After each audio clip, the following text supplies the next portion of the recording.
आप अपने जिंदगी को संपत्ति मानो और जिंदगी में एक एक सेकंड आपका फिक्स होना चाहिए। प्रातः काल सूर्योदय के पहले उठो।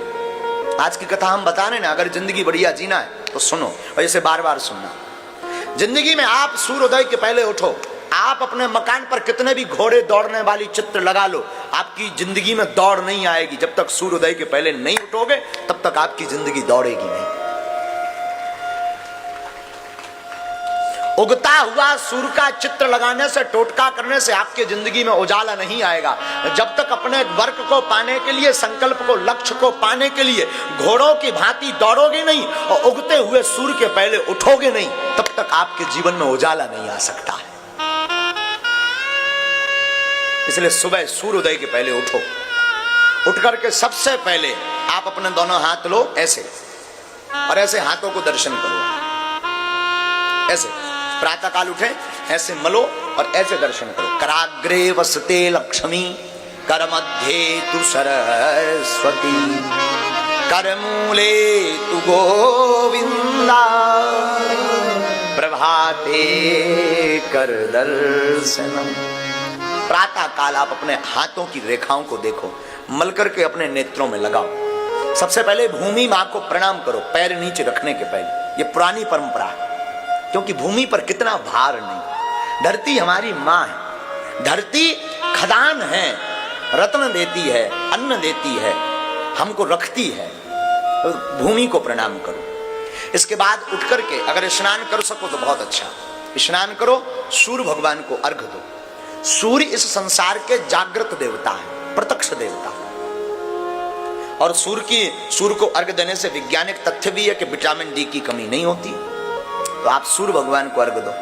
इसके बाद अपने इष्ट को, माता पिता को प्रणाम करने के बाद, गुरु को प्रणाम करने के बाद अपने इष्ट के लिए हनुमान चालीसा, दुर्गा चालीसा, काली चालीसा, भैरव चालीसा, जो भी आप पढ़ते हो पढ़ो। गुरु माला मंत्र ले रखा तो माला लो और मंत्र जाप करो। आपके बज गए 8 बजे कुछ भगवान को प्रसाद लगाओ और फिर खुद कुछ पाओ। योग व्यायाम आदि करके कुछ पाओ, टहलो। इसके बाद लगभग 10-11 बज गए। आप अपने काम के लक्ष्य पर ध्यान। आपका प्रश्न होगा, महाराज फिर भजन और तो नहीं करना होगा? करना होगा। अब कैसे भजन करना? अगर आप बिजनेसमैन हैं, अगर आप नौकरी करते हैं तो ऐसे भजन करो। अगर आप खेती करते हैं तो ऐसे भजन करो। 10 बजे निकल गए अपने बिजनेस के लिए, अपनी दुकान के लिए, आप अपने नौकरी के लिए, तो जाते जाते गाड़ी चलाने ना तो फिल्मी गाना मत बजाओ, न गाओ। हम अक्सर देखते हैं फलाना बदनाम हुआ ठिकाने के लिए नक कटा,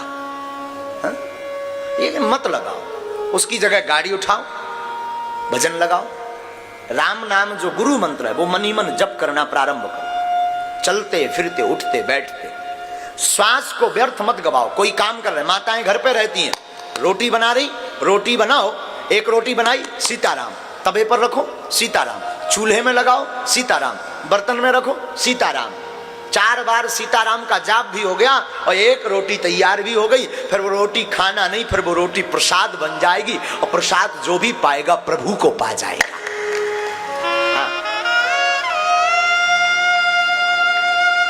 माताएं घर पे झाड़ू लगाती ना, सीताराम गाते जाओ।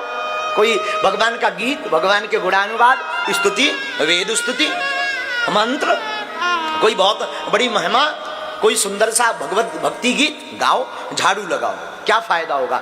झाड़ू में बहुत छोटे छोटे चींटी, चींटा, बहुत छोटे छोटे जीव मर जाते हैं। उनका पाप आपको जो भोगना पड़ता है, उस पाप से आप बच जाएंगे। भगवान का भजन हो जाएगा, घर भी साफ होगा और मन भी साफ होगा। घर भी साफ होगा, मन भी साफ होगा। रात्रि हो गई आपकी, रात्रि काल संध्या में आप आओ। संध्या में हाथ मुंह धो। संध्या के समय न भोजन करना चाहिए, न देहरी पर बैठना चाहिए। ध्यान दे दें, घर में अगर आप चिर स्थायी काल तक लक्ष्मी को रखना चाहते हैं, घर में अगर अलक्ष्मी का वास नहीं करवाना चाहते हैं, तो ये बात गांठ बांध लें। अगर आपके घर में लड़ाई होती है तो ये कारण हो सकता है। अगर आपके घर में पैसा नहीं रुकता तो ये कारण हो सकता। क्या आप अपने घर में संध्या काल को या तो झाड़ू लगाते होगे, या संध्या काल में भोजन करते होगे, या संध्या काल में भोग मैथुन्य कर्म करते होगे, अथवा संध्या काल में आप देहरी पर बैठ करके रो रहे होगे, चार काम वर्जित हैं। दरवाजे की देहरी पर संध्या काल में मत बैठो, संध्या काल में भोजन मत करो, संध्या काल में आप मैथुन्य कर्म भोग मत भोगो, अवासना युक्त मत रहो, संध्या काल में आप रो मत, कलेश मत करो। क्यों? संध्या काल में भूत भावन महादेव अपने गणों के साथ पृथ्वी पर विचरण करते हैं, और जिस घर में ये चार चीजें होती दिखाई पड़ती हैं, भोले बाबा उस घर से अपनी कृपा को दूर कर देते हैं। लक्ष्मी जी घर छोड़ करके भाग जाती हैं और कुलच्छनी का वास घर में हमेशा के लिए हो जाता है। तो आप अपने घर में ये चार चीजों का गान, संध्या काल में हाथ मुंह धो, पूजा मंदिर में जाकर के बैठो, प्रभु को धन्यवाद दो, प्रभु को साधुवाद दो। प्रभु आपकी कृपा से हम दिन भर के हारे थके गए थे, अब आ गए। और थके हुए होते ना शाम को, लगभग ज्यादातर लोग थके हुए होते। हाँ जी, ना जी, बोलो ना, थके हुए होते ना। एक बात सुनो, आराम किस किस को चाहिए जीवन में? हाथ उठाओ, कौन कौन आराम चाहता है? बोलो ना। हाँ, जोर से बोलो। बड़े कंजूस हो, जोर से बोलो ना, पैसा थोड़ी लगता। अच्छा, आप आराम चाहते ना?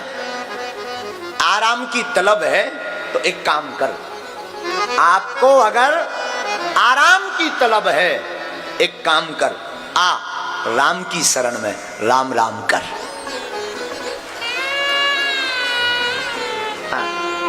आराम की तलब है तो एक काम कर, क्या कर? आ राम की शरण में और तू राम राम कर। शाम के समय प्रभु को ऐसे धन्यवाद दो, आपकी रात सुंदर होगी। और रात भोग के लिए नहीं है, रात में जहां भोगी भोग भोगता है वहां योगी योग करके ईश्वर को प्राप्त करता है। हाँ, रात को हरि शरण, भगवान की कथा सुनो, सत्संग सुनो, कोई कथा सुनो, और अपने जीवन काल में एक महीने में ये बात दृढ़ कर लो, महीने में या 5-6 महीने में 7 दिन की कथा, चाहे कोई भी हो, कोई वक्ता हो, जरूरी नहीं बागेश्वर वाले महाराज, कोई भी वक्ता हो, आस पास कहीं कथा होवे, 7 दिन 3-3 घंटे का टाइम निकाल करके जरूर जाना प्रारंभ कर दो। महीने में एक बार या 2 महीने में एक बार, 5 महीने में एक बार 7-7 दिन की कथा सुनने लगो, तुम्हारा लाड़ गोविंद के चरणों में हो जाएगा और गोविंद भी तुम्हें जन्म जन्म तक नहीं छोड़ेंगे। और फिर साहब, फिर बताना है आप हमें मिलना। आप ऐसे जीवन जीना प्रारंभ करो। सा जीवती गुणो यस्य धर्मो यस्य सा जीवती। फिर आप बताना आपकी जितनी जिंदगी कितनी खुशबूमय, आपकी जिंदगी में कितना आनंद है, आपकी जिंदगी में कितनी ऊर्जा है। लोग हमसे पूछते हैं, कई बार बहुत बड़े योगियों से भी पूछते हैं, महाराज जी आप थकते नहीं, आप इतना काम करते, इतना बोलते, दरबार कथा, फिर दरबार, फिर रात को जगना, फिर बात करना, फिर पूजा, फिर पाठ, फिर दरबार, फिर कथा, ये कैसे? हम कहते हैं ना, क्या कहते हैं? भगवान को क्या कहते? कोटि सूर्य सम प्रभा। क्या कहते भगवान को? भगवान करोड़ों सूर्यों के समान तेजमय हैं। उन भगवान की आनंद में हम डूबे रहते हैं तो वो परमात्मा अपनी ऊर्जा हमें भेजते रहते हैं।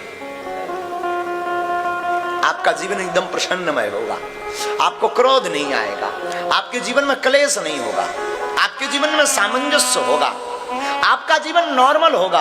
आपका जीवन में आप जो ऊंचाइयां प्राप्त करना चाहेंगे ना, वो ऊंचाइयां प्राप्त कर जाएंगे।